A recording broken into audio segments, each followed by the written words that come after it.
En Incluite en el Arte, te invitamos a disfrutar, compartir y difundir experiencias de quienes trabajan en áreas artísticas, docentes, nuevas tecnologías, inventos, salud, ayuda social.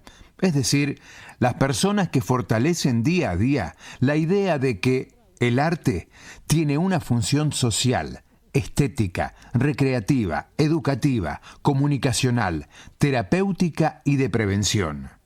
Conducción, Mariel Albó y Carlos Scrilati. Locución y artística, Gustavo Bonfigli. Idea y producción general, Mariel Albó. Incluite en el Arte fue declarado de interés social y cultural por la legislatura de la Ciudad Autónoma de Buenos Aires. Este reconocimiento nos llena de orgullo y nos estimula a seguir difundiendo las actividades de quienes creemos en el arte como una herramienta de inclusión social.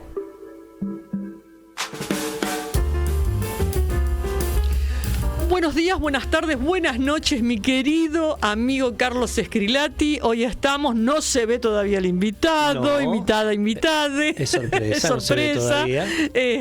Estamos en una emisión nueva de Incluite en el Arte, temporada 14. ¿Cómo le va, Carlos Scrilati? Muy bien, buenos días, buenas tardes, buenas noches, mi querida amiga Mariel Albó.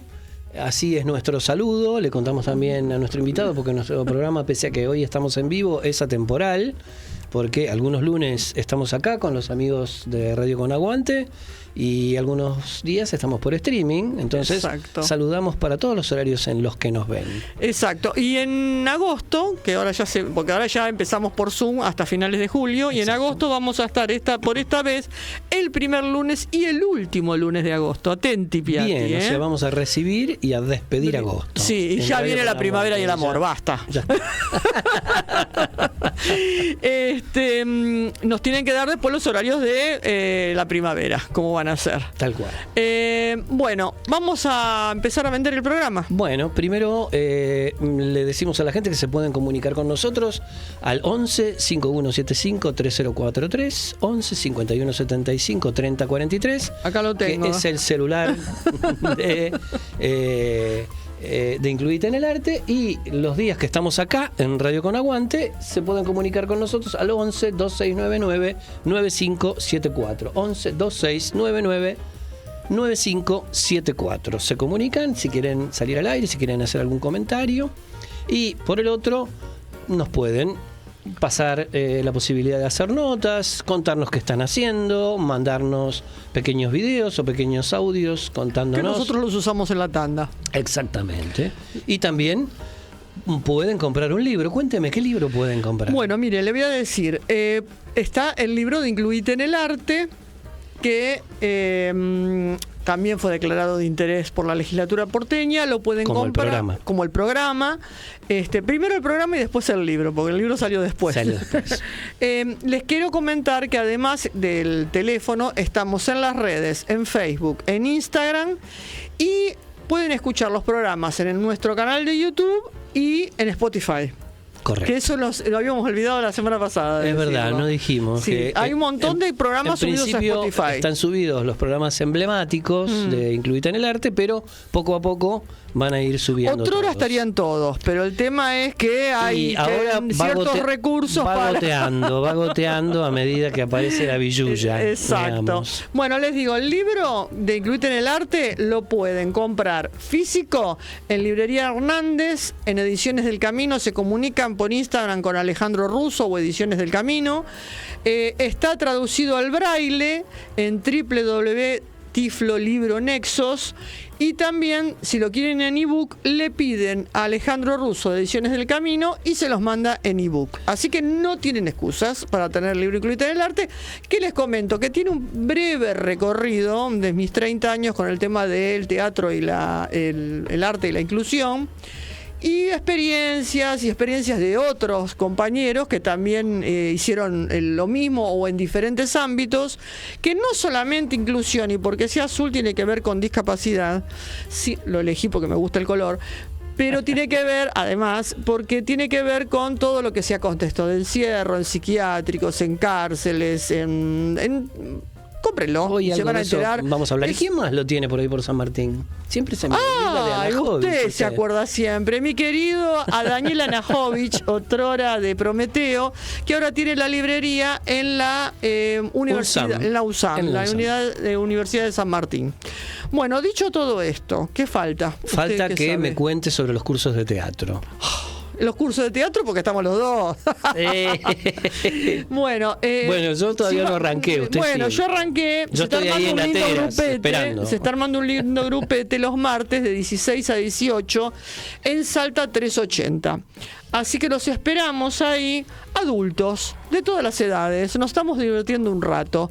Si quieren un poquito más tarde, pueden solicitar ahí horarios, porque hay una carpetita que está José Chacomano, que además es folclorista y da clases de folclore y de canto. Va anotando si quieren más a la noche, porque si van a querer los turnos de la noche, está nuestro querido amigo Carlos Escrilati dispuesto. Ahí está, esperando en Gateras. Y lo último que nos falta decir es que mientras nosotros estamos hablando, y casi durante todo el programa, van a encontrar en pantalla un QR donde está toda la bio del programa, toda esta información que hemos dado, y además hay 2 cuentas, una de PayPal y una de Banco Provincia, para que los pudientes, a los que les sobra un mango, que cada vez son menos, pero que todavía los hay, esos que se han pagado los partidos del Mundial, mira, si les sobra un manguito, colaboren con 0,0005 del Mundial, nos daban a con nosotros eso algo. Estamos, no queremos ni llegar al 3. No, el 3 no. No queremos llegar al 3. Sí, me interesaría, porque hay muchas promesas vanas y no veo realidades. Promesas vanas de un amor que se escaparon con el tiempo. Se lo dejé picando. justo conmigo con el tango. Bueno, entonces, ¿qué le parece si me presenta a mí y a todos los oyentes y videntes? Dele. Nuestro invitado de hoy se define a sí mismo como trabajador del Hospital Laura Bonaparte, que es un hospital nacional interdisciplinario de salud mental y consumos problemáticos. Es el ex Senareso, lo que la gente conoció hace no mucho tiempo como el Senareso, pero ya nos va a contar nuestro invitado, que es Alejandro Sapere. Mi querido Alejandro, buenos días, buenas tardes, buenas noches, bienvenido a esta edición de Incluite en el Arte. Bueno, buenos días, buenas tardes, buenas noches. Aquí estoy para lo que ustedes gusten preguntar y poder aportar con gusto. Un gusto estar aquí. Bueno, muchas gracias. Bueno, muchísimas gracias. Arranque Tengo un botón Mariel, de preguntas. Sí, yo en principio lo que te voy a pedir es que nos cuentes, que es algo que en realidad en general pregunta Mariel, que nos cuentes brevemente cómo llegaste hasta acá. ¿Cómo llegaste a tu función de hoy en el Bonaparte? Calculo que vos estabas ya cuando eras Senareso. Sí. Contanos brevemente eso. Perdón, y después... ¿puedo preguntar un poquito más atrás? Sí, por supuesto. Porque yo hago la pregunta siempre cuando viene alguien que no conozco nada, como hacía Ginsburg, pero no. ¿Cómo fue tu primera vez? Pero de decirlo, ¿cómo fue tu primera vez de decir, esta es la carrera que yo quiero elegir? Esto es lo que yo quiero hacer. Bueno, yo estaba en la escuela secundaria, estaba en cuarto año, cuarto año, y estaba estudiando para ser perito mercantil, y todo indicaba que yo iba a ser contador o administración de empresas, es decir, carreras formales, porque bueno, todo iba para ese lado. Mi hermana, que en ese momento, que es un poco más grande que yo, que tiene 5 o 6 años más, ella había empezado a estudiar psicología y llegó, digamos así, medio de ojito, un libro que ella estaba leyendo que se llamaba 3 ensayos para una teoría sexual, de Freud. Entonces, medio a hurtadillas, me cautivó el título y empecé a leerlo y me empecé a interesar respecto de lo que es ese ensayo para una teoría sexual. Y lo dejé ahí como diciendo, me gusta esto, me interesa la psicología. Y después me fui a hacer una orientación vocacional en el Hospital Borda. Y ahí en esa orientación vocacional lo que salió era que yo tenía como aptitud y podía seguir cualquier tipo de carrera de ciencias sociales, servicio social, psicología, abogacía, medicina. Y bueno, por otro lado, ya medio que entre el librito de Freud y las ciencias sociales dije voy a estudiar psicología. Y así fue que empecé a los 18 años, 19 años tenía. Y desististe de los números, digamos. Sí, los números quedaron allá lejos y entonces un poco conversé con mi papá que él era un promotor de que tenga una carrera segura, un trabajo seguro, etcétera, etcétera. Pero bueno, después él me ayudó en mi etapa de estudios, así que lo pude persuadir que lo mejor era seguir algo por vocación, algo por el deseo de lo que quería hacer. Y hoy lo ratifico claramente. Así que vos hiciste la carrera de psicología, hiciste psicoanálisis y hoy estás trabajando en el Bonaparte. Y ahora viene la pregunta de Carlos. ¿Estás desde aquel Cenarezo?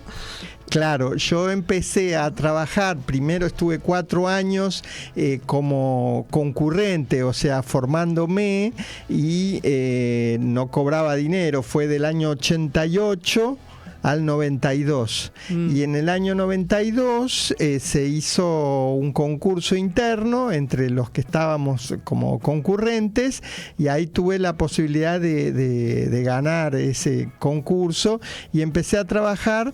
Éramos 5 los que entramos en ese momento y yo tenía un perfil que lo mío daba para trabajar en la parte asistencial, pero también daba para trabajar en la parte de prevención comunitaria, digamos, un perfil más de salir al territorio y demás. Entonces, en esa situación me dijeron para trabajar en prevención y bueno, y empecé a trabajar en el área de prevención, que salíamos a los barrios, salíamos a la comunidad.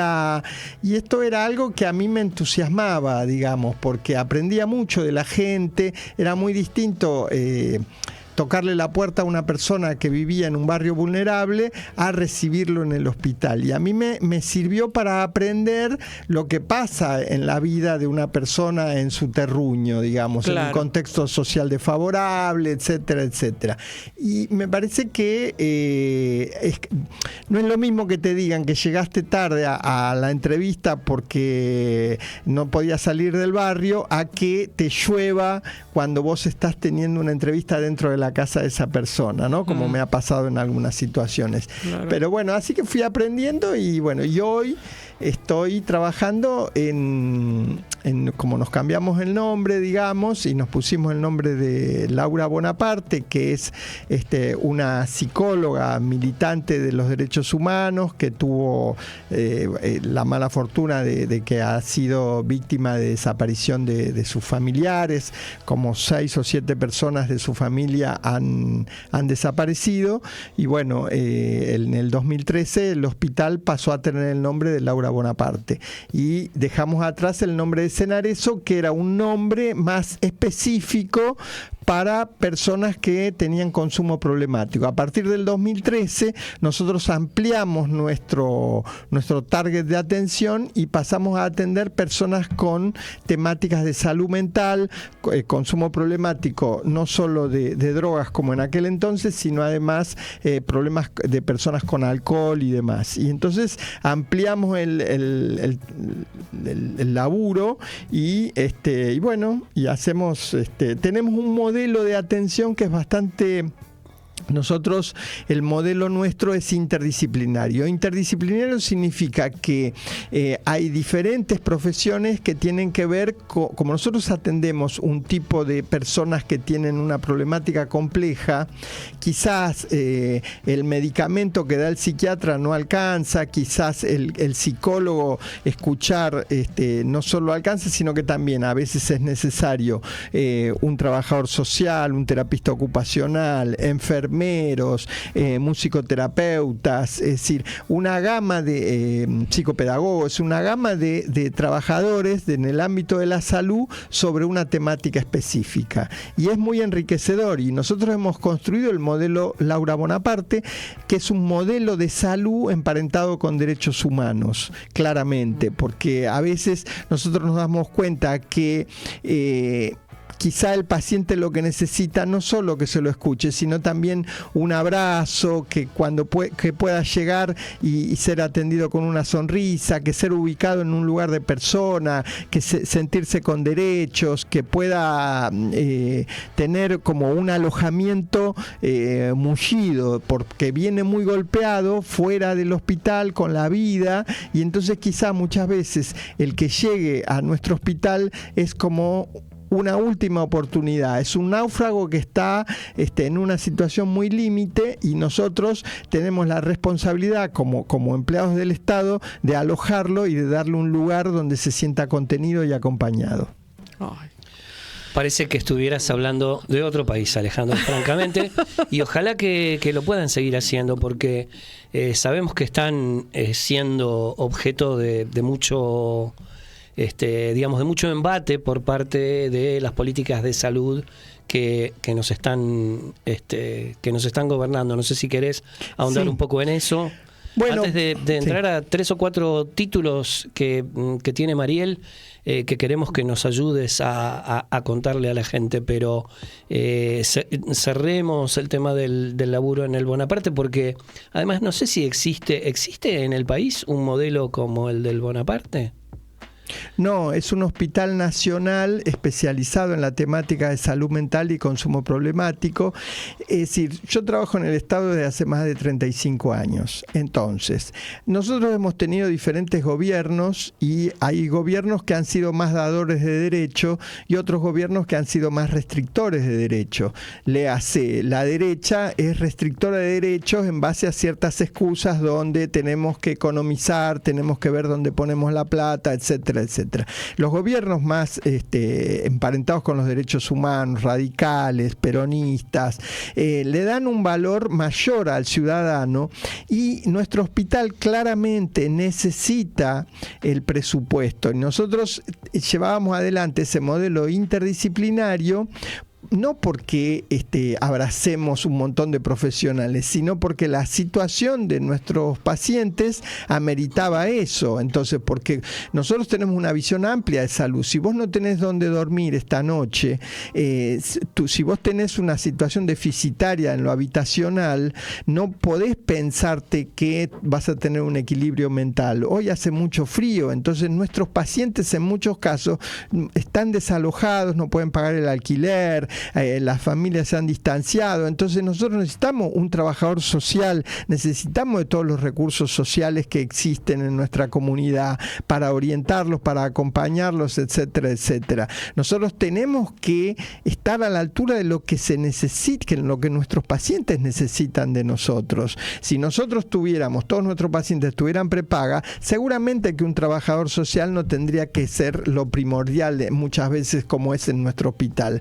Pero lo que pasa es que este gobierno, que es restrictor de derechos, consideró, cuando estamos hablando de octubre, el 4 de octubre del 2024, este gobierno consideró que tenía que cerrar la internación del hospital y tenía que cerrar la guardia. Nosotros tenemos una guardia interdisciplinaria que atiende las 24 horas del día, los 365 días del año.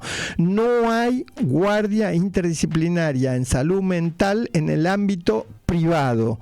Si vos tenés una prepaga y tenés un problema de salud mental, te viene a ver vos no tenés dirección, un lugar donde ir en salud mental privada. ¿sí? Es decir, si vos tenés una descompensación de salud mental y tenés prepaga, te van a ver los profesionales al domicilio que vos das, y en el caso que consideren que hay una situación límite, te trasladan directamente a una clínica. Ahora, vos no tenés un lugar físico donde ir, como si tenés para una guardia pediátrica, como si tenés para una guardia de traumatología, tenés un lugar físico. Bueno, el Hospital Bonaparte lo tiene, es en Combate Los Pozos 2133 y funciona a las 24 horas. Atiende personas que tienen cobertura social y atiende personas que no tienen ningún tipo de cobertura. Así que está abierto para la comunidad. Bien, adelante, Mariel. Sí, no, estaba pensando, la ley de salud mental que se escribió, se promulgó en otros gobiernos, ¿se está cumpliendo o no se cumple o nunca llegó? Porque viste cómo están todos esos pasos de la ley hasta que realmente se puede empezar a cumplir. Sí. ¿En qué estadio está? Bueno, la ley 26657 fue sancionada por unanimidad de ambas cámaras en el año 2010. Claro. El Poder Ejecutivo la reglamentó en el año 2013. Y ahí, entre uno de los artículos de esa ley, dice que el 10% del presupuesto de toda la salud argentina debe ser para salud mental. Sí. ¿Sí? Ningún gobierno desde el año 2013 le puso a la salud mental el 10%. Siempre fue un 3%, un 3.2, un 2.6, un 2.3. En este momento tenemos aproximadamente un 1.8 del presupuesto de la salud argentina destinado a salud mental. No al Bonaparte, destinada a la salud mental con los distintos efectores nacionales de salud. Entonces, cuando hablan de los cambios en la ley de salud mental que propuso este gobierno para mejorarla según ofrece, yo lo que creo es que no se trata de mejorarla porque los profesionales no estamos a la altura. Se trata de mejorarla, pero si no hay plata para llevar adelante las acciones, porque no hay presupuesto, estamos hablando del 1.8, entonces no hay ley que pueda funcionar.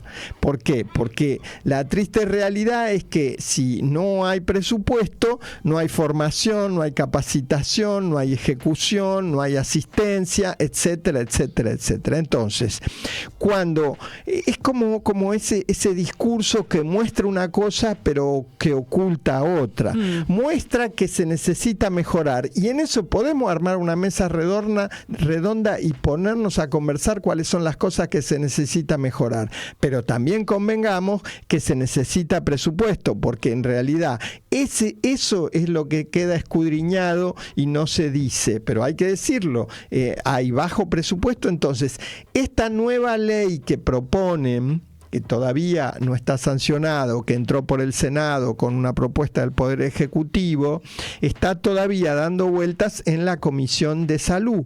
¿Por qué? Porque no está garantizado los votos para que gane, por eso no lo están, sí ha tenido participación popular, etcétera, etcétera, donde se dividieron las aguas. Había un grupo de personas que consideraba que era favorable hacer estos cambios y un alto número que consideraba que no.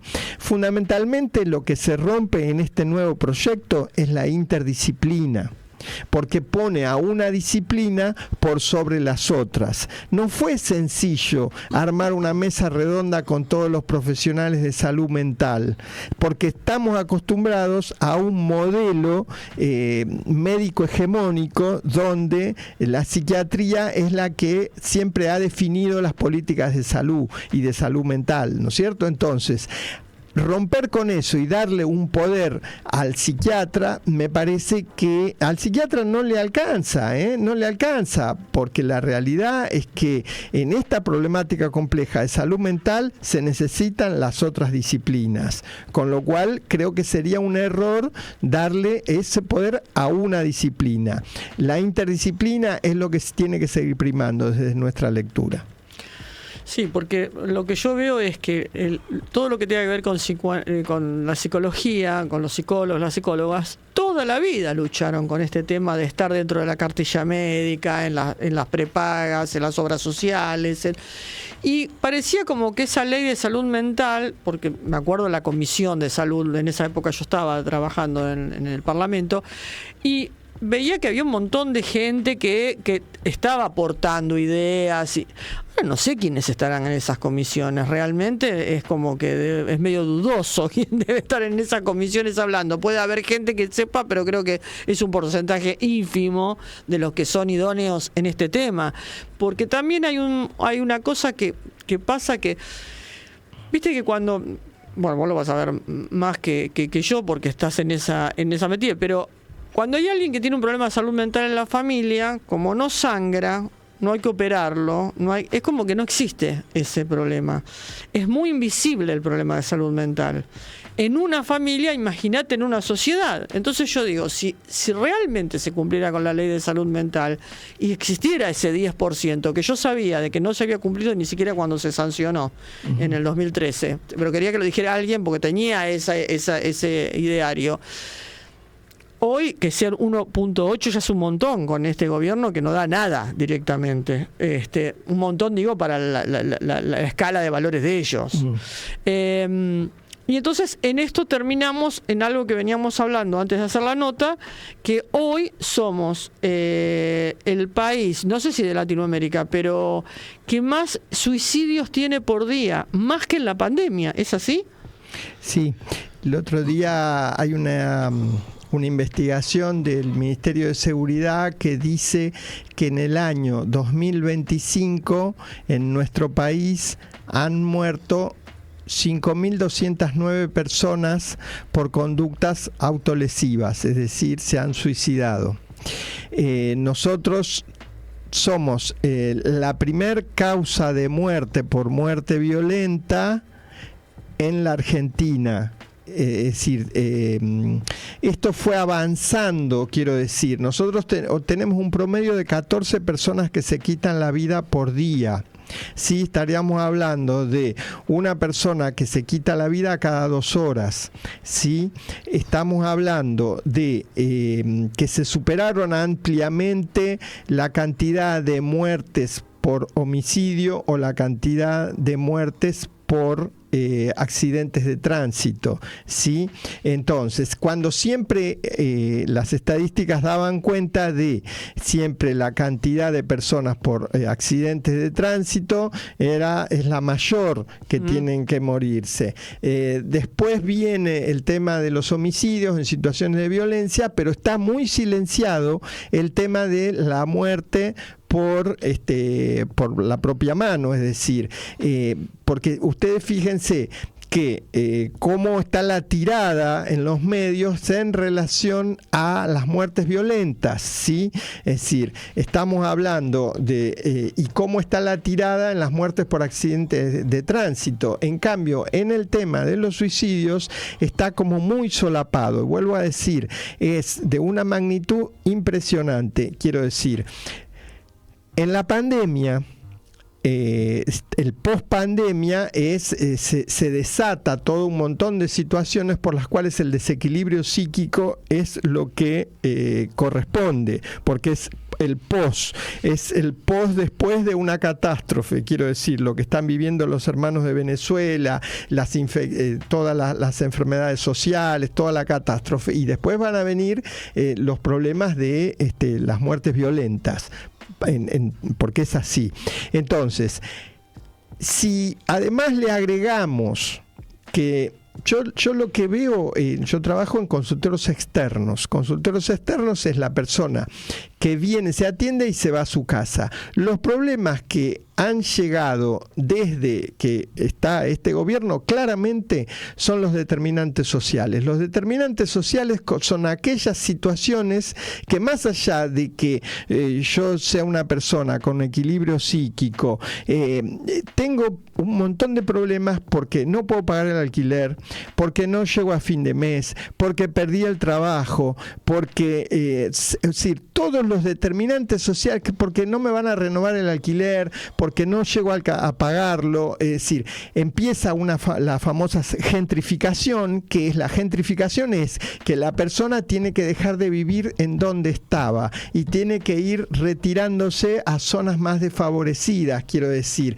si yo vivo en Capital, no puedo seguir pagando el alquiler, entonces me voy a vivir a un barrio vulnerable, a vivir a un barrio alejado, me voy al conurbano, me voy a una villita, etcétera, etcétera. Toda esa gentrificación es que ya después no puedo seguir accediendo. Entonces, eso es el empuje que se le está dando. Algunas personas no pueden seguir pagando el hotel, quedan en situación de calle. Jubilados, los jubilados que tengo un señor como paciente que es jubilado, él me dice que desde hace tiempo que piensa en no seguir siendo una carga para sus hijos. Tiene un hijo que tiene empleo y tiene una hija discapacitada. Él llega a nuestro hospital teniendo el acompañamiento para esa hija que tiene una discapacidad mental. Sin embargo, a lo largo del tiempo, él se fue dando cuenta que le empezaron a pasar cosas a él y él hoy dice: ya a esta altura yo ya no puedo trabajar más, ya no quiero trabajar más, no corresponde, trabajé toda mi vida y no quiero ser una carga.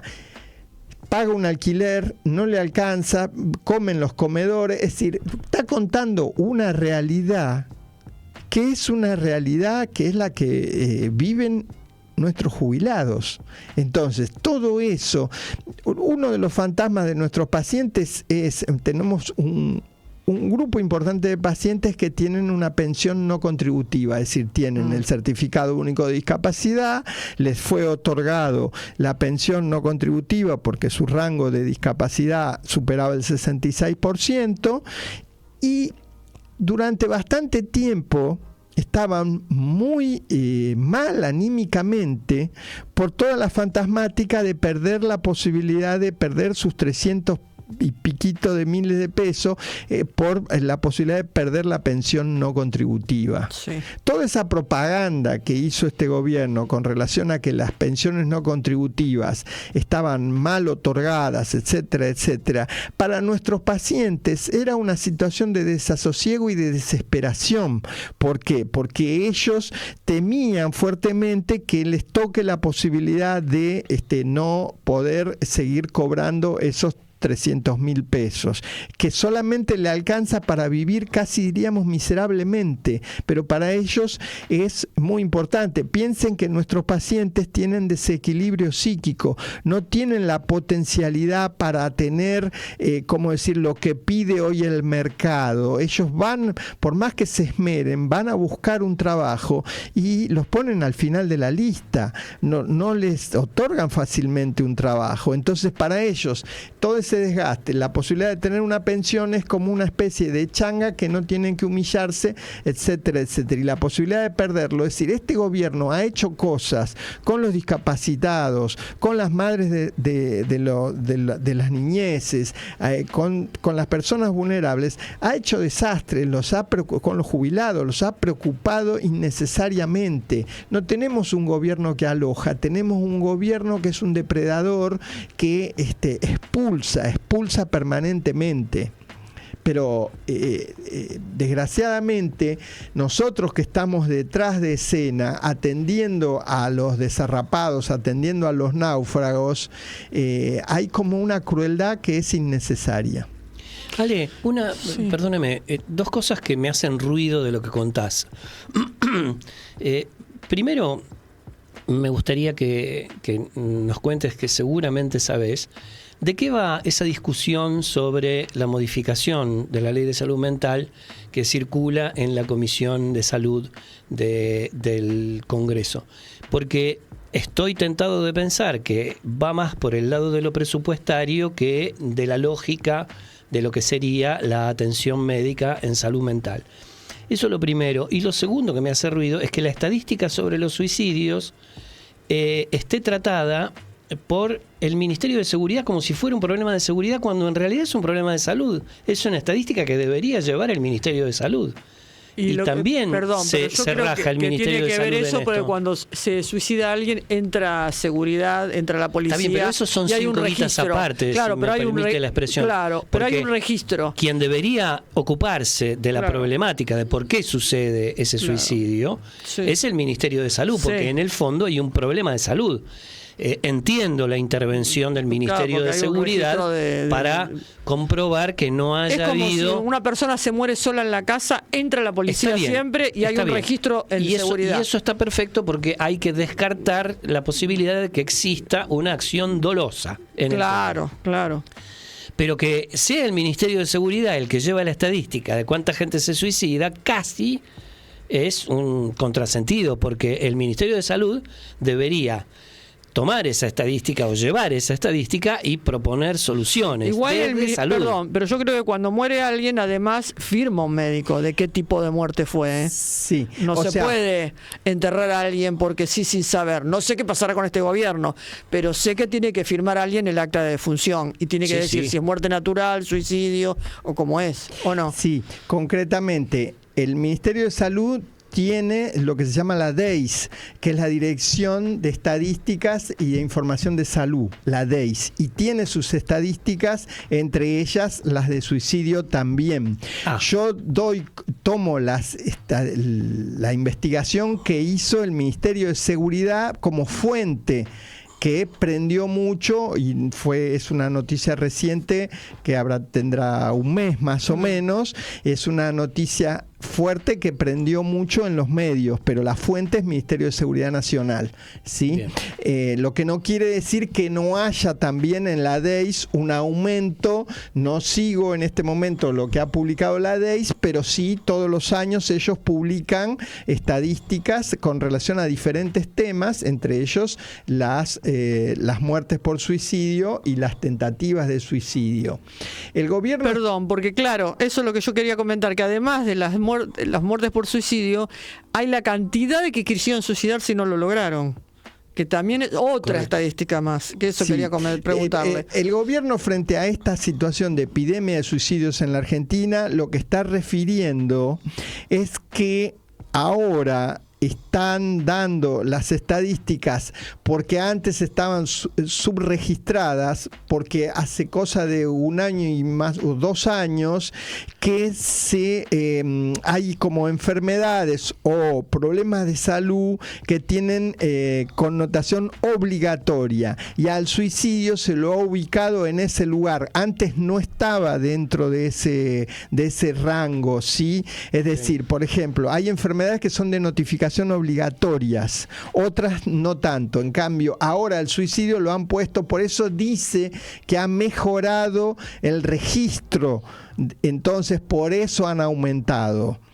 Podríamos decir que sí, que le podemos dar la derecha al gobierno, pero eso no significa que no hayan aumentado los suicidios. Quiero decir, lo que sí vemos claro, que han bajado el presupuesto en diferentes áreas de salud, entonces tendrían que estar aumentando, porque desgraciadamente lo que se viene es peor aún, ¿sí? Porque, es decir, cada vez la gente está perdiendo más el trabajo, cada vez la gente está llegando menos a fin de mes, entonces las estadísticas de suicidio van a ir en aumento. Es decir, las del 2025 van a ser inferiores a las del 2026. Eso que quede bien claro, ¿eh? Y no por un problema de registración, sino por un problema de gobierno de la realidad, digamos. Además, él hace 35 años que trabaja en una institución de salud mental. Vos viste cómo vino todo en esos 35 años. Sabés de las estadísticas anteriores porque estabas estudiando.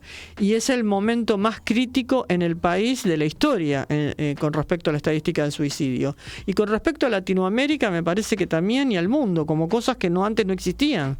Sí, claramente, cada vez son más acuciantes los temas sociales. Yo tengo como un detector de problemáticas, quiero decir, y yo, en la medida en que el paciente tiene más confort, tiene más confortabilidad para hacer un pequeño proyecto, para hacer distintas cosas, sale el sol para ese paciente. Cada vez que le restringen lo poco que tiene, se oscurece todo más. Y entonces toda su vida se oscurece más, con lo cual toda su situación es más complicada, quiero decir. Aumenta el consumo de alcohol, aumenta el consumo problemático, aumentan digamos, el que quede como un náufrago prácticamente sin salida.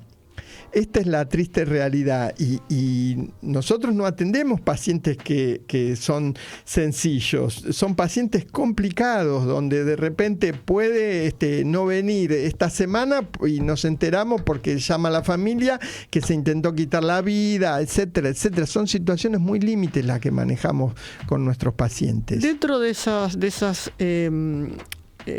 consumos problemáticos, entra también el tema de la gente que come muchísimo, por ejemplo, pues yo me acuerdo que hoy te comentaba fuera del micrófono de acá, mi madrina que era psiquiatra siempre decía que había consumos problemáticos de gente que era adicta a los hidratos de carbono fermentados y los no fermentados, decía al vino y al pan, ella lo nombraba así. Hay gente que comía muchísimo mal también, porque también es otra problemática de ahora, que la gente por ahí come mal, no come tanto porque no tiene plata, pero por ahí come mucho de cosas que le hacen daño, y eso también trae problemas de salud y problemas de que no se siente bien porque no tiene energía para salir a laburar todo lo que tiene que laburar. ¿Eso también ustedes tienen atención sobre Nosotros eso? Teníamos más, ahora tenemos menos nutricionistas. Eso. Sí. Las nutricionistas tenían atención para la comunidad y paralelamente tenían atención a nuestros usuarios, ¿sí? Ahora prácticamente no hay atención de trastornos alimentarios para la comunidad. Se ha quedado focalizado para los pacientes que son usuarios de nuestro hospital, llámese, porque está internado. Muchas veces las personas que tienen que internarse canalizan cierta ansiedad a través de la comida, digamos. Entonces, a veces que deje de consumir drogas diversas, sí, hace que tenga cierta voracidad para canalizar la ansiedad. Entonces, a veces la nutricionista es quien acompaña ese proceso, claro, para mejorar la calidad alimentaria. Lo que pasa es que hoy la gente come lo que puede, no lo que es sano. Hoy estamos viendo que la dieta, la calidad alimentaria de nuestras personas está muy basada en hidratos de carbono, digamos. Entonces, nosotros en el mediano, largo plazo vamos a ver las consecuencias que tiene ese tipo de dietas. Entonces, la obesidad, el sobrepeso, las enfermedades cardíacas y todo eso es lo que va a venir porque todo es como un hilo conductor. Claro. Entonces es un horrible caldo de cultivo el que se está generando para las generaciones que vienen, digamos. Tal cual. Sí, ya lo estamos padeciendo, digamos, porque nosotros venimos la mitad o más de la mitad de los niños tienen sobrepeso, porque vos tenés poca actividad física, tenés mucha vida sedentaria, tenés las pantallas, entonces pocos clubes en los barrios. Bueno, porque o sea, no hay la gente, los pibes se quedan en la pantalla, sí, y bueno, y todo eso fomenta el tipo de alimentos que, bueno, las galletitas, toda la comida chatarra, o sea, todo eso. Bueno, o sea que como sociedad apostamos al desastre, desgraciadamente. Entonces, vamos, ¿qué les parece si vamos a una tanda cortita? Porque y tengo más preguntas. Yo creo que lo dejo hoy acá. Nos vamos a quedar cortos con el programa, me parece. Sí, tengo muchas preguntas. Pero vos bueno, también. Eso va muchas a permitir que vuelvas. Bueno, vamos.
Es realmente motivante trabajar de la mano con agrupaciones como La Petiza. Babilonia Teatro cumple 25 años de trabajo incansable en Bogotá, y pues eso es suficiente para también como ciudad unirnos y decirle a Fernando como líder de La Petiza, pero además a todos quienes han pasado por acá y hacen parte del teatro, pues gracias por no dejar de trabajar, por no dejar de crear y de llevar mensajes a todo el mundo. Ha ido llevando a Bogotá a cada una de las ciudades de Latinoamérica donde ha estado, y ha dejado un recuerdo seguramente imborrable para muchos.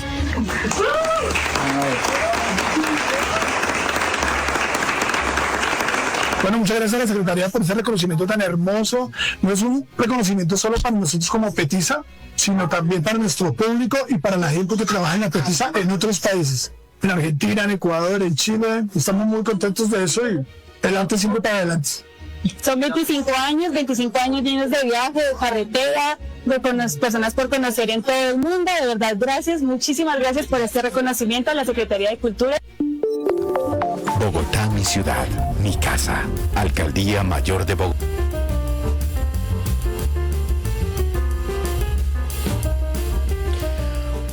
Bueno, nos quedamos con muchas preguntas todavía. ¿Vos qué te querías preguntar primero? Preguntá, antes de que algunas cosas que estuvimos charlando en la tanda, dijiste algo al principio cuando referiste el trabajo interdisciplinario respecto de algo que para nuestro programa es importante, que es que ustedes también trabajan con el arte como herramienta de sanación. Pero no quiero perder tiempo preguntándote, contanos cómo es esa experiencia y cuál es la problemática que están teniendo, con qué tipo de actividades culturales trabajan y qué dificultades están teniendo con eso. Perdón, voy a hacer una interrupción, porque están llamando por teléfono, al teléfono de Incluite, pero por ahí quieren hablar y llamen acá al 11 26 99 9574. Por las dudas. De la radio, por favor. Al teléfono de la radio, porque estamos en el programa y nos cuesta. Listo. Bueno, la musicoterapia forma parte de una de las disciplinas necesarias para el trabajo con personas con salud mental. Nosotros teníamos a una licenciada, que es la licenciada Ushi Labat, que fue despedida en enero del 2025 junto a más de 200 compañeros de distintas disciplinas. Y es una pena porque era una profesional muy bien formada, como también había terapistas ocupacionales, y la triste realidad que fueron despedidas desde el Hospital Bonaparte y terminan ganando diferentes concursos, como el caso de la licenciada Labat, que está trabajando por suerte en el Tobar García y haciendo cosas. Tenía una inventiva que la institución perdió y mucho, y digo ese nombre, pero digo los 200 compañeros que hemos perdido, que teníamos 8 odontólogos, ahora hay 2, había un proyecto de odontología para poner prótesis gratuitas a los pacientes de nuestro hospital, y hoy una de las cosas más vulnerables es la de una persona con problemática mental, es la boca de una persona, es terrible como están. Teníamos 8 médicos generalistas, ahora nos quedaron un médico que no es generalista, que es clínico. O sea, han hecho desastres con relación a nuestro hospital. Nosotros tenemos tenemos una biblioteca, teníamos una bibliotecaria, y hoy tenemos la biblioteca, pero no tenemos la bibliotecaria. Teníamos una farmacia que funcionaba de 8 a 20 y ahora está funcionando de 10 a 16 por falta de recurso humano que atienda. Es decir, tenemos un hospital que tiene todos los elementos, pero le falta el recurso humano y no reponen. Entonces vos tenés al poco recurso humano que está hoy en el hospital trabajando, lo tenés haciendo el trabajo el doble de lo que venía haciendo, por ende el profesional se cansa con sueldos frenados, con paritarias del 1%, entonces se van se retiran. Hoy lo que tenemos es que tuvimos en enero del 2025 200 despidos, pero desde enero del 2025 a hoy tenemos alrededor de 100 profesionales que se han ido del hospital porque las condiciones económicas, las condiciones de la política de salud de nuestro hospital no lo favorecían, porque lo han execrado, han exterminado un modelo de salud emparentado con derechos humanos. Por ende, eso ha hecho que el hospital está abierto, porque nosotros resistimos ese embate, nosotros tomamos el hospital allá por octubre del 2024, con lo cual en ese momento el gobierno retrocedió y dejó abierta la guardia y dejó abierta la internación. Hoy se puede internar, hoy se puede atender a una persona por guardia, pero lo que está fallando es la calidad de atención. No tenés la misma calidad de atención que tenías antes de octubre del 2024. Eso queda claro. Es decir, ha quedado un modelo de salud más emparentado con la cuestión de la medicación, pero le ha perdido todo ese plus que tenía con las distintas disciplinas. Y por último, la residencia interdisciplinaria de salud mental comunitaria, que tenía aproximadamente entre 20 y 25 trabajadores que por año ingresaban al hospital, no han en este año 2026 no han incorporado a nadie. El Ministerio de Salud de la Nación no incorporó a ningún residente para nuestro hospital Laura Bonaparte. Sí, es decir, todos los argumentos son que no consideran que el hospital Laura Bonaparte sea un efector. Lo que rompen es con el modelo de salud comunitaria, con el modelo interdisciplinario. Lo que para un determinado gobierno era la panacea y era el modelo de salud a implementar en todo el hospital y en todo el país, para este gobierno es el modelo a execrar. Se vuelve con un tipo de salud más específica por especialidad y no de intercambio entre disciplinas. Y bueno, yo no sé a dónde quiere apuntar este gobierno, pero vuelvo a decir, ese modelo ya fracasó en otro momento, por eso en el 2010 se sanciona la ley, y este nuevo modelo que pretenden va a seguir fracasando, porque por un lado no hay presupuesto, y por otro lado es como seguir estudiando con un libro viejo, un libro perimido. El manual Capelulla no existe más. Ahora han pasado muchos años, la sociedad cambió, lo que no cambian son algunos dinosaurios que quieren volver a otra época, a una época que ya la sociedad cambió, por ende ese modelo no va a funcionar, que quede claro. Sí, porque vos ahora que decís gente que se va, porque por ahí se va al ámbito privado porque gana mejor y tiene que pagar sus cosas, entonces no nombran a otro. Lo mismo pasa en el gobierno de la ciudad, en salud, gente que se va, que se jubila, no se nombra a otra persona. Entonces cada vez va decayendo todo, pero hay un sistema que sigue sacándote el porcentaje en cada trabajo, y por ahí hay gente que tiene 2 o 3 trabajos y por ejemplo, a mi marido y a mí nos sacan de mi trabajo y del de él, nos sacan a los dos para los dos. ¿Y a dónde va toda esa plata? Porque tenemos que pensar que es un porcentaje de cada sueldo en cada familia, y a veces cuando tenés 2 sueldos, porque sos monotributista, también tenés. ¿A dónde va toda esa plata? Esa plata tendría que ir a un lugar donde sirva para los que tienen bajos recursos. Sí, a mí me lo pueden descontar y no me duele, que vaya para los que tienen bajos recursos y que tengan una mejor atención. Habría que replantearse también para mí el sistema de salud en general. Y el sistema de salud mental ya realmente es algo que toda la vida estuvo tecleando, y ahora es como que estos vinieron a pegarle el golpe final. Y realmente me parece, como dice el licenciado Alejandro Sapere, que esto trae cosas peores. No es esto. Esto lo estamos viendo, es como por encima de lo que va a venir después. Claro, es a mí me parece terrible grave esto que contás, de que no tienen residentes, es decir, han cortado la posibilidad de prepararse, de que el hospital Bonaparte vaya reemplazando y vaya ganando profesionales para el proyecto de mejoramiento de la salud mental. es prácticamente un programa de exterminio, parece un programa de exterminio. Desangrarlo de a poco. Claro. Estábamos hablando hoy, antes de la tanda, del tema pantalla, que vos dijiste algo, y yo tengo dos cosas que las traje, así como siempre digo, yo hablo como doña Rosa, no tengo ninguna preparación de eso, de la experiencia de vida, de las cosas que fui escuchando, de 30 años trabajar en el arte, pero con personas con discapacidad.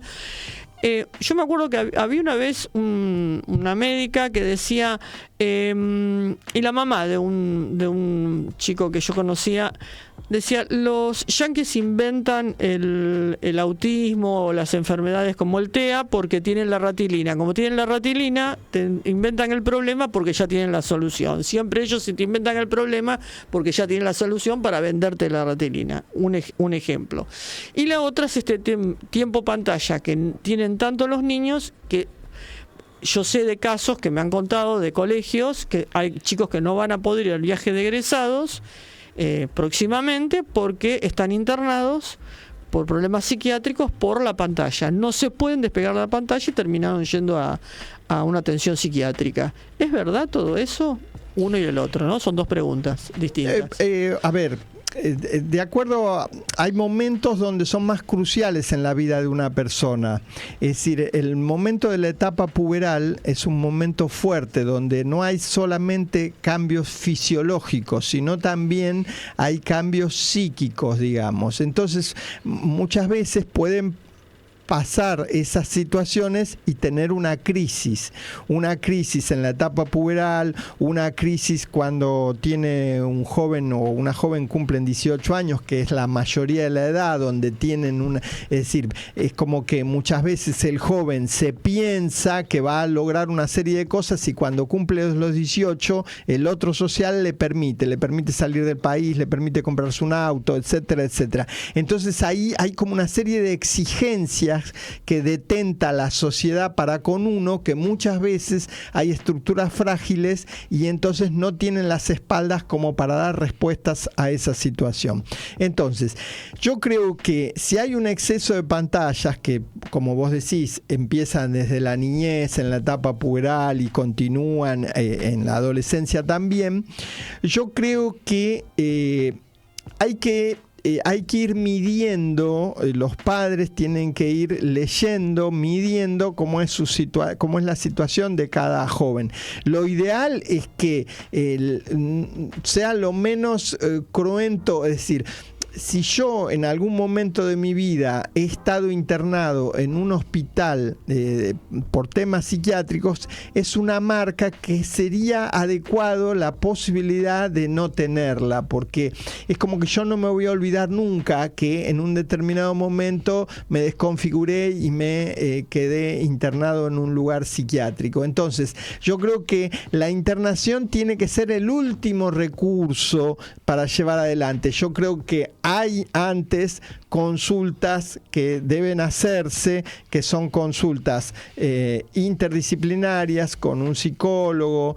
Quizás el psicólogo tiene que tener cierta oreja entrenada para evaluar que este joven que está consultando, quizá además de verme a mí, necesita algún tipo de medicación, por lo cual el profesional tiene que pedir la interconsulta con el psiquiatra y trabajar de manera conjunta para conversar respecto de si sería adecuado tomar algún medicamento, etcétera, etcétera. Es decir, como ir de a poco. Esto es como si vos vas a una guardia pediátrica, primero te dan, si tenés si tenés fiebre o algo, te dan primero algo de amplio espectro. Para ir, si eso no funciona, cambian el antibiótico y te dan otro, y así avanzando y pensando que quizá si esto no cede, tendrás que internarlo preventivamente, etcétera, etcétera. Pero no el primer recurso con la internación.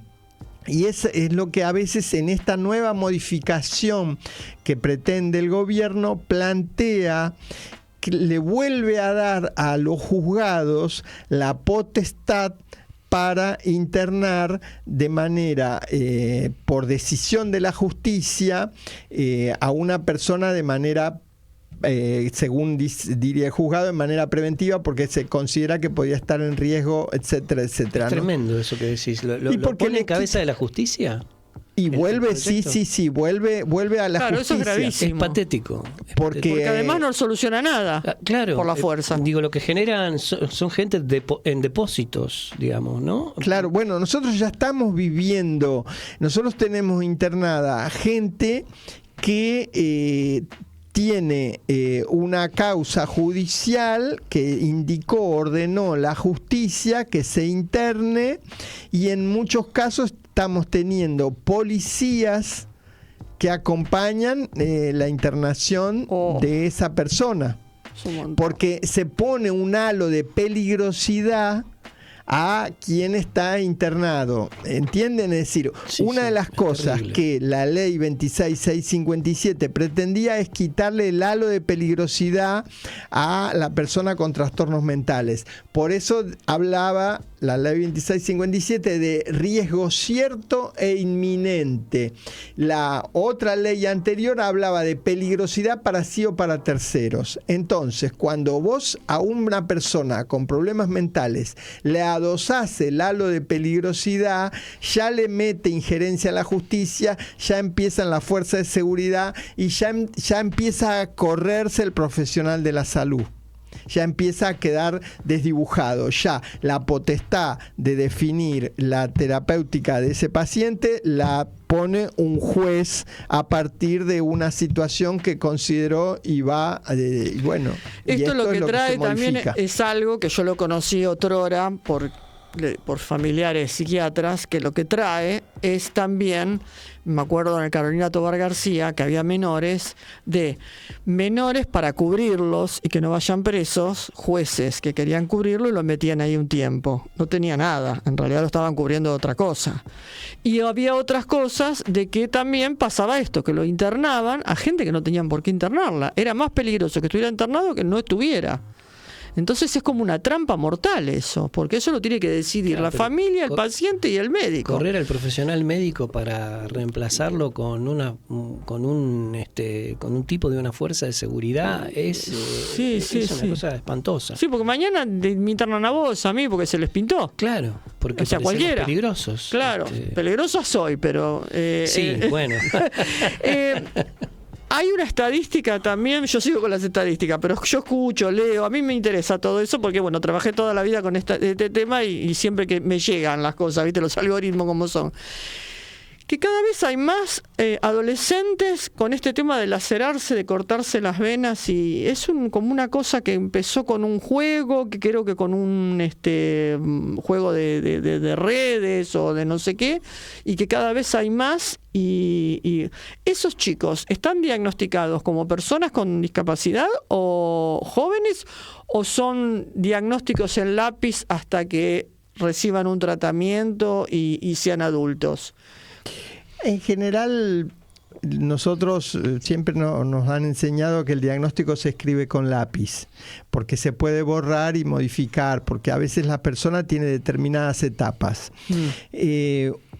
Cuando tenemos delante nuestro un joven que consulta o una joven que consultan por laceraciones en los brazos, etcétera, etcétera, como lo que vos describías, muchas veces lo que plantean es, no sé qué me pasa.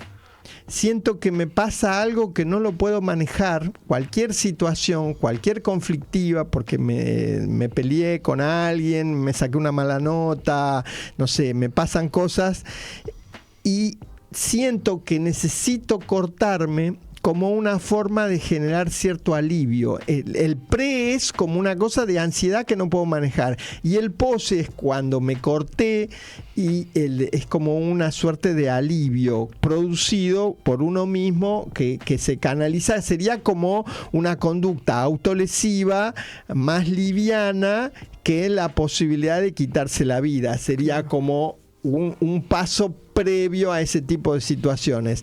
Nosotros muchas veces es lo que llamamos un trastorno límite de la personalidad, donde hay como una especie de como que le fallara a la persona cierto termostato porque se magnifican mucho determinadas situaciones, es decir, una desavenencia amorosa puede ser leída por una persona como que el mundo no tiene sentido y entonces por ende me voy a cortar hasta de fallecer o me voy a quitar la vida, es decir, como una situación demasiado desbordada, más allá del dolor que provoca para un joven una ruptura amorosa. Claramente todos hemos sido jóvenes y hemos tenido desavenencias afectivas. Lo que pasa es que no necesariamente por una desavenencia afectiva uno tiene que cortarse de esa forma, pero entonces ese tipo de situaciones en muchos casos se necesita de una perspectiva interdisciplinaria, de una perspectiva de que pueda hablar con un psicólogo, que pueda tener una interconsulta con psiquiatría, a los efectos, a ver si es adecuado algún tipo de medicación que ayude a bajarle fortaleza a esos impulsos que pueda tener ante determinadas situaciones, ¿sí? Porque es una pena que un joven se haga eso en sus brazos, porque le quedan cicatrices, etcétera, etcétera. Es decir, tratar de que esos impulsos no se los lleven puesto al joven, sino cómo mitigar, cómo bajarle entidad a esos impulsos que cualquiera tiene conductas impulsivas, pero en determinada edad, muchas veces, como hablábamos antes, los jóvenes está como más fortalecido eso. Quizá una persona de nuestra edad está como más solapado todo, porque el nivel de energía que vivifica en una persona es muy fuerte y los años le van dando como cierta tranquilidad a uno. Entonces, ¿eso entra dentro de la estadística del intento de suicidio? Claro, eso depende de la magnitud y depende de si esto tiene alguna consulta dentro de algún efector de salud. Claro. Es decir, muchas veces nosotros tenemos que la persona lo cuenta, pero ya pasó, no sé. ¿Y cuando es secuencial, que lo ha hecho varias veces? Es que siempre es como el humo y el fuego, es decir, cuando vos sentís humo es porque detrás hay otra cosa, es como la punta del iceberg. Es decir, una joven no se corta los brazos es decir, detrás de eso hay otros problemas que la joven no puede superar, que serán problemas personales, serán problemas familiares, son problemas de distinta índole. Entonces, cuando vos recibís algo de eso, cuando le das entidad, cuando el profesional la aloja, esos intentos se mitigan. Cuando tenés una guardia, que esto te puede pasar un sábado a la noche y tenés una guardia que tenés donde tocar la puerta, porque muchas veces también se da a producto de un consumo de alcohol desmedido, es decir, los jóvenes tienen mucho consumo episódico excesivo de alcohol o de drogas, es decir, durante la semana no consumen, llega el viernes y se descontrolan. Claro, entonces vos por eso necesitas la guardia, por eso necesitas consultores externos, por eso necesitas profesionales entrenados que estén, como decir, habituados a ese tipo de problemática, profesionales formados que de alguna manera se sienten como que pueden ayudar. Claro. Y eso ofrece hoy nuestro hospital. La clínica que nosotros tenemos prácticamente es un hospital escuela, es un hospital que hay mucha clínica. Son casos muy, muy ricos en un montón de cosas, ¿no? Entonces, la verdad que uno aprende y mucho. Y ya te digo, yo hace más de 35 años que laburo ahí. Entonces, sé que los casos son graves, sé que las situaciones son límites, pero tenemos espaldas como para acompañar estos procesos. Claro. Por eso, que nos dejen seguir trabajando, que nos den más presupuesto y que nos pongan directores o profesionales que sepan de clínica, no profesionales que vengan del ámbito privado a querer laburar en el ámbito público. Hay mucha diferencia. Yo trabajo hace muchos años en el ámbito público y hace muchos años en el ámbito privado. Les puedo asegurar que lo que aprendí en el ámbito público me ha servido con mucha claridad para trabajar en lo privado. Sí. Ahora, si solo trabajara en lo privado, posiblemente me comería un montón de galletitas en el ámbito público. Y esto es lo que le pasa a los directores que vienen a considerar que lo que hace el hospital público no funciona y que hay que tomar como modelo al hospital privado. Olvídense. Pasó en el Garrahan, pasó en el Bonaparte, que tenemos a directores de hospital que vienen del ámbito privado y consideran que la meca para laburar en el ámbito público es, porque es muy fácil. Si yo tengo un paciente que está en la sala de espera del Hospital Alemán, claro que es todo mucho más fácil. Ahora, que si lo tengo en la sala de espera del Hospital Bonaparte, está todo roto. En la sala de espera del Hospital Alemán hay un montón de cosas que para ese paciente sentarse en la sala de espera del Hospital Alemán ha coartado por lo menos una cuota bastante alta. Sí. Por ende hay una serie de situaciones que las tiene resueltas, porque la crisis de salud mental acá es en lo público y en lo privado, pero con dinero en el bolsillo tiene mejor pronóstico. Siempre. Y además, esto que habla él, que es él aprendió todo en lo público, porque bueno, el Estado es lo que reguló siempre este país, es lo que regula todo. A partir del PMO, el Plan Médico Obligatorio, que es del PMO para arriba todo, de ahí para abajo nada. Y hoy creo que se hace de ahí para abajo y para abajo y para abajo un montón. Sí, y además hoy estamos hablando de salud mental, pero esta experiencia y esto que vos referís, de que en realidad los profesionales se forman mucho mejor en el ámbito público que en el privado, que es donde se ejerce una medicina como mucho más responsable y que no depende del plan que vos tengas en tu prepaga o en lo que fuera. Estamos acostumbrados a que es así. Los profesionales probos te dicen, yo quiero trabajar en la salud pública, quiero trabajar en un hospital público porque ahí se aprende en serio, porque ahí se hacen las cosas en serio, porque ahí no aparece quien maneja los fondos de una clínica privada o de una prepaga para decirte hasta dónde tenés que tener un paciente internado y qué terapéutica utilizar, claro, porque es más económica que otra, y porque detrás de una estructura está el objetivo de llegar a conseguir la salud de ese paciente, y en el otro está el negocio. Claro. Claramente. Claro. Llegó un tiempo y si no se resolvió en ese tiempo, bueno, vemos cómo lo resolvemos para que se vaya. Para que se vaya. En cambio, yo me acuerdo un conocido de mi marido que, no sé, una enfermedad grave de esas terribles tenía y estaba en un hospital público. Y estuvo como 9 meses internado. Y lo salvaron. Y mi marido siempre decía, si hubiera estado en el ámbito privado se hubiera muerto. Porque le empezaban a regatear cosas, le empezaban a regatear otros. Y porque no hubiera estado internado 9 meses. No es a los 2-3 meses. Claro, ya te empiezan a achicar la medicación, te empiezan qué sé yo, y si, bueno, tenía una cosa grave, che. Y lo toman de esa manera.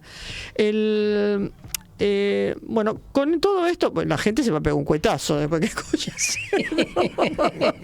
Ahora es como que los acompañamos. Claro, me lo digo riendo, pero realmente no es para reírse. Es un poco para concientizar, también bajar un poco de que eso. Un poco la gravedad de lo que estamos hablando. Sí, ¿no? Para concientizar un poco con esto que estamos hablando de que, bueno, es como yo también pienso, ¿no? Debe ser, yo trabajé muchos años en una obra social, entonces es como que vi mucho también cuando era chica. Si vos no es obligar, están las vacunas, por ejemplo. Si vos no vacunás a la población, o la población no se quiere vacunar y haces una campaña contra la vacunación, ¿eso en qué termina? En un montón de enfermedades, trasplantes. Piénsenlo en dinero esto. piénsenlo en dinero. No lo quieren pensar Los en que salud. piensan en dinero piénsenlo deberían pensar en eso. Claro, piénsenlo, que es menos costo para todo, es menos costo para la prepaga, es menos costo. Si vos atendés al paciente y le das lo que el paciente necesita, se te va más rápido, va atendido. Si no, es un dinero, es como cuando salió la ley de fertilización, era una mujer quería tener un hijo y empezaba a hacerse un estudio por la obra social que tenía, por la obra social del marido, por una obra social que tenía de monotributo. Entonces a uno le hacía un estudio, otro le hacía otro estudio, otro le hacía otro estudio. Se hacía la suma de todo eso y gastaba menos de que el Estado le dijera, bueno, toma, con tanto está la fertilización asistida. A veces es mucho más barato, les digo, si pudieran pensar un poquitito, la prevención y pensar a futuro. Una población sana, no va a haber tantos trasplantes, infartos sí, porque y cáncer son dos cosas con las que no podemos. Pero sí con los suicidios. Si hubiera, si le diera realmente la importancia que le tiene que dar a la salud mental, no solamente con los suicidios, sino con todo, con las depresiones, con todas las enfermedades que acarrean, ¿no es cierto? Sí, como para cerrar con algo el estado ideal, decinos. Nosotros cuando fue el conflicto del Hospital Bonaparte tuvimos mucho acompañamiento de la sociedad, tanto de los vecinos, de los jubilados, las asambleas barriales, partidos políticos, estudiantes, etcétera, etcétera. Y en este último tiempo nosotros hemos recibido fuertemente muchos pedidos de estudiantes de psicología, que querían hacer como su trabajo final de tesis el modelo Laura Bonaparte, ¿no? Entonces nos pedían el acompañamiento, nos pedían que aparezcamos como referentes claves, que le contemos acerca del modelo.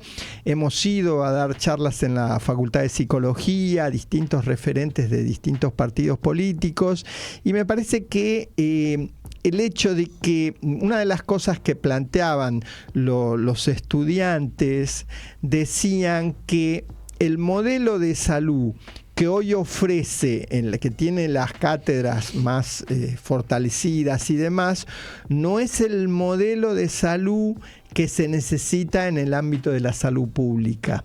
Entonces los estudiantes quieren que se cambien los programas de salud mental, quieren que se corra con el paradigma con el cual yo me formé, con el cual yo estudié, es el paradigma del psicoanálisis, digamos. Ahora, hoy con la juventud, con el empoderamiento de la mujer, es decir, hay un montón de cuestiones que de algún modo están marcando que la salud pública o la universidad pública necesitan un modelo, necesitamos profesionales más ayornados con ese modelo de salud pública, que no tengo dudas, porque esa es la lección que me ha quedado a mí, que la salud pública es salud mental comunitaria.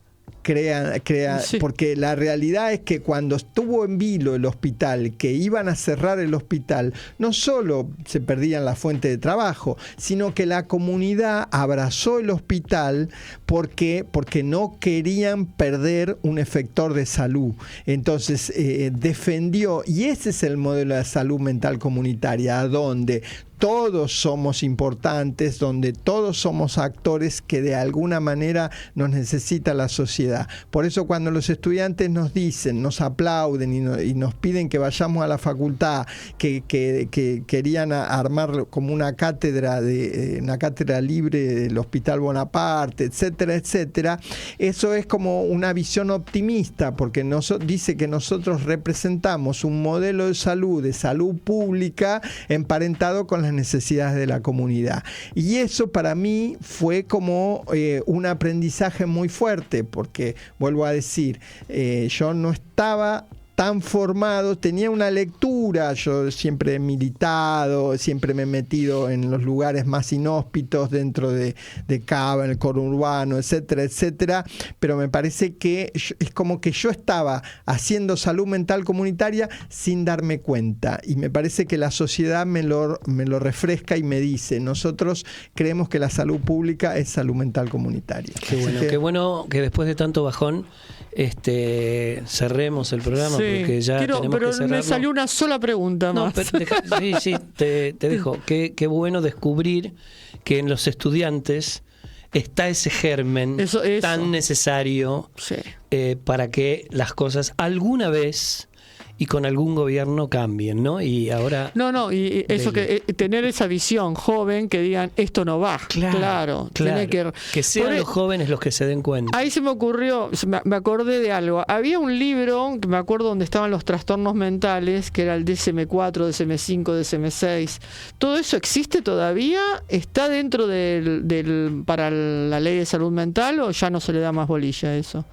No, existe. Lo que pasa es que nosotros hay dos diagnósticos internacionales en el tema de salud mental. Uno es el CIE-10, que es de la OMS, o CIE-11 ahora, y el DSM-4, que ahora ya es DSM-5, que da cuenta de, también es un manual de distintos trastornos. Sí, existen. Lo que pasa es que en la ley de salud mental no se le ponía tanto énfasis a las estructuras. Se planteaba concretamente que puede modificarse, etcétera, etcétera.